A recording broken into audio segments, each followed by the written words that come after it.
ഞാൻ മഞ്ജുശ്രീ. എൻ്റെ ക്യാൻസറിൻ്റെ ഒരു ജേർണി പറയാമേ. 2017 മുതൽ ഇങ്ങോട്ട് എല്ലാ വർഷവും മാമോഗ്രാമും സ്കാനിങ്ങും ഒക്കെ ചെയ്തുകൊണ്ടിരുന്ന ഒരാളാണ് ഞാൻ. അതിലൊന്നും എൻ്റെ ക്യാൻസർ കണ്ടുപിടിച്ചിട്ടുണ്ടായിരുന്നില്ല. But my body was telling a different story. അത് ഞാൻ പറയാമേ. ഞാൻ ആദ്യമായിട്ട് ഡോക്ടറെ കാണാൻ 2017 പോകുന്നത് എൻ്റെ റൈറ്റ് സൈഡ് ആക്സിലയുടെ ഭാഗത്തായിട്ട് ഒരു ചെറിയ തടിപ്പ്, ഒരു കുഞ്ഞി തടിപ്പ്, ഒരു മുഖക്കുരുവിൻ്റെ അത്രയേ ഉള്ളായിരുന്നു. അത് കാണിക്കാനായിട്ടാണ്. ഡോക്ടർ അത് കണ്ടിട്ട് പറഞ്ഞു നമുക്കൊരു മാമോഗ്രാമും സ്കാനിങ്ങും ചെയ്ത് നോക്കാമെന്ന്. അങ്ങനെ അത് ചെയ്യുന്നു. അത് നോർമലാണ്, കുഴപ്പമൊന്നുമില്ല. അപ്പോൾ ഇത് വലുതാകുന്നുണ്ടോ എന്ന് നോക്കുക, എന്നിട്ട് അടുത്ത വർഷം നമുക്കൊന്നും കൂടെ ടെസ്റ്റ് ചെയ്യാമെന്ന് പറഞ്ഞു. അങ്ങനെ പിറ്റേ വർഷം വീണ്ടും നമ്മൾ മാമോഗ്രാം സ്കാനിങ്ങും ചെയ്തു. ഇത് വലുതായിട്ടൊന്നുമില്ല, കുഴപ്പമില്ല എന്ന് പറഞ്ഞു.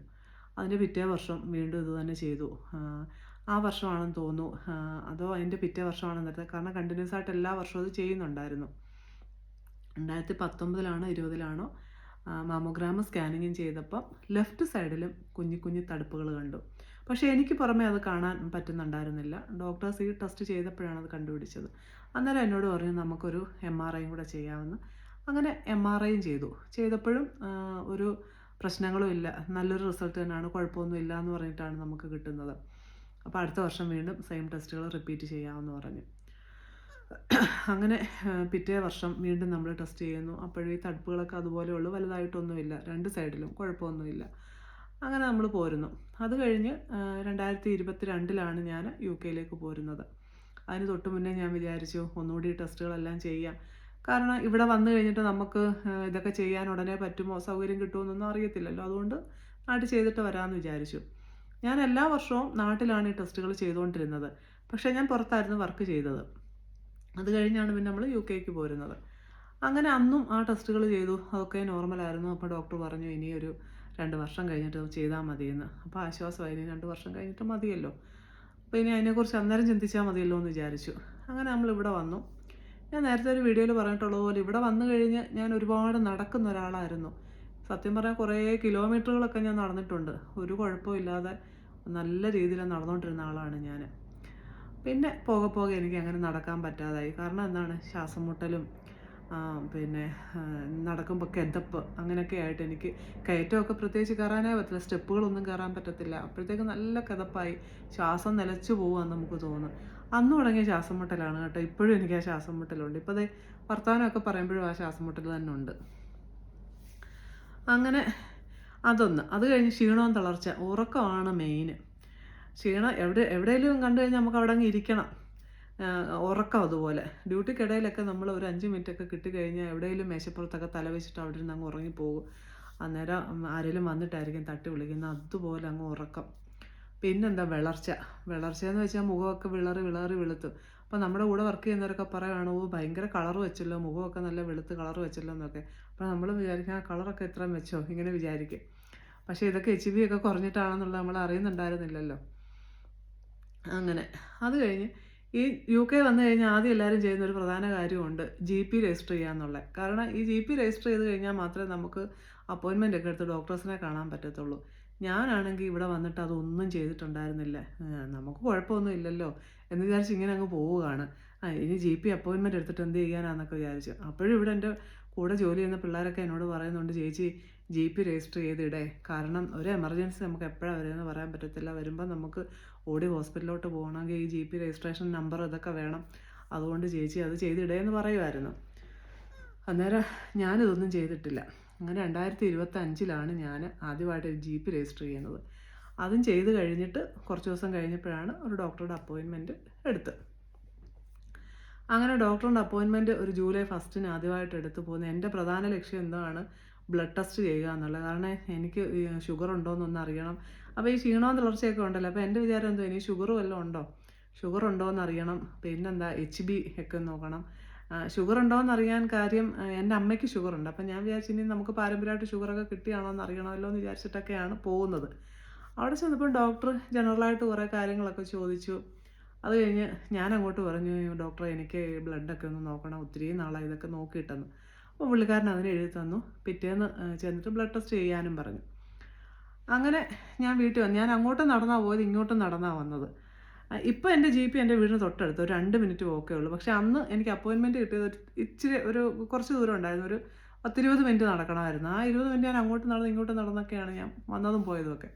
അങ്ങനെ വീട്ടിൽ വന്നു കഴിഞ്ഞപ്പോൾ എനിക്ക് ഒന്നുകൂടെ ഒരു ക്ഷീണം. സ്റ്റെപ്പൊക്കെ കയറി വന്നു കഴിഞ്ഞപ്പോൾ ഒരു കിതപ്പും ക്ഷീണമൊക്കെ ആയിട്ട് ഞാനിവിടെ ഇരുന്ന്.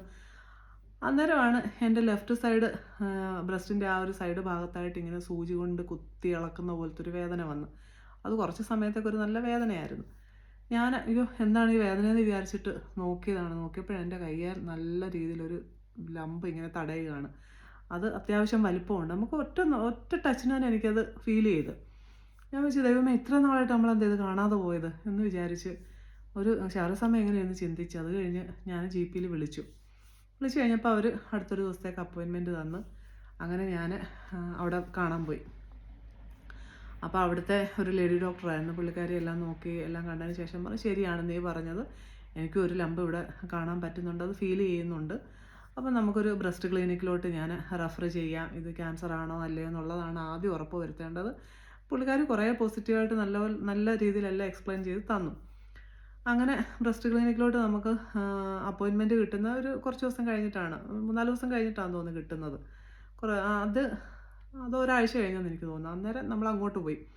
അവിടെ ചെന്ന് കഴിഞ്ഞപ്പം ഡോക്ടർ എല്ലാം നോക്കി കഴിഞ്ഞ് അന്നേരം തന്നെ മാമോഗ്രാം സ്കാനിങ്ങും ചെയ്തു കഴിഞ്ഞപ്പം പറഞ്ഞു ഇത് പ്രത്യേകിച്ച് ഒരു കാരണവും ഇല്ല, പിന്നെ ചെറിയൊരു തടുപ്പ് പോലെ ഇങ്ങനെ കാണുന്നത്, പക്ഷേ ഇത് ക്യാൻസറുമായിട്ട് സംബന്ധിച്ചൊന്നുമല്ല, നീ ഒന്നുകൊണ്ടും പേടിക്കേണ്ട, കുഴപ്പമൊന്നും ഇല്ല എന്ന് പറഞ്ഞു. അങ്ങനെ നമ്മൾ വീട്ടിൽ പോന്നു. അത് കഴിഞ്ഞ് അതിൻ്റെ പിറ്റേ ദിവസം എനിക്ക് ഹോസ്പിറ്റലിൽ നിന്നൊരു കോള് വരികയാണ്, നീ ഒന്നുകൂടി വരണം, ഒരു മാമോഗ്രാം സ്കാനിങ് കൂടെ ചെയ്യണമെന്ന്. അപ്പം ഞാൻ പറഞ്ഞു ഞാൻ ഇന്നലെ ഞാൻ ഡ്യൂട്ടിക്കിടയിലാണ് എനിക്ക് കോള് വരുന്നത്. അപ്പോഴും ഞാൻ ഡ്യൂട്ടിക്കൊക്കെ പോകുന്നുണ്ട് കേട്ടോ. ക്ഷീണോ തളർച്ചയാണെന്ന് പറഞ്ഞ് ഞാൻ അവധിയൊന്നും എടുക്കുന്നില്ല. നമ്മുടെ ഓഫ് ഡേയ്സിൽ ഉള്ള ഓഫ് അല്ലാതെ ബാക്കി എല്ലാ ദിവസവും ഞാൻ ജോലിക്ക് പോകുന്നുണ്ട്. അങ്ങനെ അപ്പോൾ ആ ഡ്യൂട്ടിക്കിടയിൽ അവരിങ്ങനെ വിളിച്ചിട്ട് പറയുന്നു അങ്ങോട്ട് ചെല്ലണം, അടുത്തൊരു അപ്പോയിൻമെൻറ്റ്. അന്നേരം ആ ദിവസം വീണ്ടും ചെന്നു. അപ്പോൾ അവരൊരു 3D മാമോഗ്രാം സ്കാനുമാണ് ചെയ്തത്. അപ്പം പറഞ്ഞു അതിനകത്തും കുഴപ്പമൊന്നും ഇല്ല എന്ന് പറഞ്ഞു. പക്ഷെ അവരങ്ങനെ ചെയ്യാനുണ്ടായ കാര്യം ആദ്യത്തെ ആ മാമോഗ്രാം അവർക്ക് അത്ര ക്ലിയർ ആയില്ല, അതുകൊണ്ടാണ് ഒന്നുകൂടെ വിളിച്ചതെന്നാണ് എന്നോട് പിന്നെ പറഞ്ഞത്. അപ്പോൾ 3D മാമോഗ്രാം സ്കാൻ ചെയ്തിട്ടും അതിനകത്തും പ്രശ്നമൊന്നുമില്ല, എല്ലാം ഓക്കെയാണ്, കുഴപ്പമില്ല കേട്ടോ, പേടിക്കേണ്ട, പൊക്കോളാൻ പറഞ്ഞ് അങ്ങനെ നമ്മൾ തിരിച്ചു പോരുകയാണ്. അങ്ങനെ തിരിച്ച് ഞാൻ വീട്ടിൽ വന്ന് മൂന്നാമത് പിന്നെ നമുക്ക് വീണ്ടും ഒരു അപ്പോയിൻമെൻറ്റ് കിട്ടി ബയോപ്സി എടുക്കാൻ പോകുന്നത്. ഉണ്ടായൊരു റീസൺ എന്ന് വെച്ചാൽ ഞാൻ അത് കഴിഞ്ഞ് ബ്ലഡ് കൊടുക്കാൻ പോയിട്ടുണ്ടായിരുന്നു നമ്മുടെ GP-യിൽ. അപ്പം ബ്ലഡിൻ്റെ റിസൾട്ട് വാങ്ങാനായിട്ട് പിന്നീട് ഒരു ദിവസം ഞാൻ പോയി.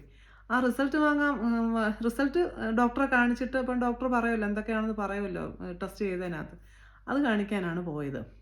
അങ്ങനെ അവിടെ ചെന്നപ്പോൾ ആ ഡോക്ടർ എന്നോട് ചോദിച്ചു ബ്രസ്റ്റ് ക്ലിനിക്കിലൊക്കെ റെഫർ ചെയ്തിട്ടുണ്ടായിരുന്നല്ലോ, പോയിട്ട് എന്തായി എന്നൊക്കെ പറഞ്ഞ് പുള്ളി അതെല്ലാം ഇങ്ങനെ നോക്കി. അപ്പം ഞാനിങ്ങനെ വിവരങ്ങളൊക്കെ പറഞ്ഞു ഇന്നതാണെന്നൊക്കെ. അപ്പം പുള്ളി എന്നോട് ചോദിച്ചു ഞാൻ ഒന്നും കൂടെ ഒന്ന് ഇട്ടത് നോക്കട്ടെ എന്ന് പറഞ്ഞ്.